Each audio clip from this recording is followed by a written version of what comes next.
స్విగ్గీలో మనం products food products ఏమైనా తయారు చేసి ఇంట్లో తయారు చేసినటువంటి ఏ వస్తువునైనా స్విగ్గీ ప్లాట్ఫామ్ ద్వారా ఆన్లైన్ రూపంలో కస్టమర్లకు అందజేయడానికి స్విగ్గీలో మనం రిజిస్ట్రేషన్ చేసుకోవాలి. దానికి సంబంధించినటువంటి ప్రాసెస్ అనేది ఇప్పుడు మనం చూద్దాము. స్విగ్గీ అనేది దానికి సంబంధించి గూగుల్ క్రోమ్ ఓపెన్ చేసుకోవాలి. మనం స్విగ్గీ పార్ట్నర్ యాప్ పోర్టల్ అని ఇక్కడ మనం ఎంటర్ చేయాలి.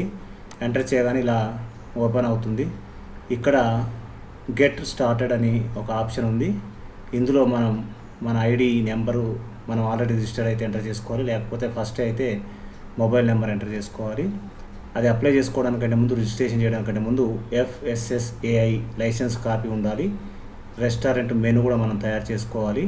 మనం ఏ ఫుడ్ ప్రోడక్ట్స్ చేస్తున్నాం, దాని కాస్ట్ ఎంత, రోజు ఎన్ని చేయగలుగుతాం, ఏమేమి టైప్స్ ఉన్నాయనేది క్లియర్గా ఒక ఎక్సెల్ ఫామ్లో తయారు చేసుకొని పెట్టుకోవాలి. ఒక ఫైల్ తయారు చేసి పెట్టుకోవాలి.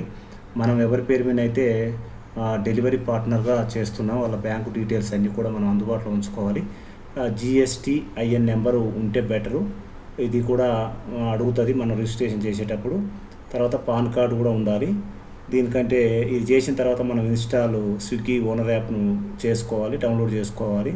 తర్వాత ఇక్కడ లాగిన్ కావాలి. మనం నెంబర్ ఎంటర్ చేసి లాగిన్ కావాలి. లాగిన్ అయిన తర్వాత కొన్ని డీటెయిల్స్ మనం రెస్టారెంట్ డీటెయిల్స్, అంటే రెస్టారెంట్ అంటే మనం ఏదైతే ఏ పేరు మీద అయితే ఫుడ్ ప్రొడక్ట్స్ మనం సేల్ చేయాలనుకుంటున్నామో ఆ స్విగ్గీ ఆన్లైన్ ప్లాట్ఫామ్ ద్వారా యాజ్ ఏ పార్ట్నర్ ద్వారా చేయాలనుకుంటున్నాం అవన్నీ కూడా మనం రెడీ చేసుకొని ఉండాలి. ఇలా చేసుకున్న తర్వాత మనం మన మొబైల్ నెంబర్ ద్వారా లాగిన్ కావాలి.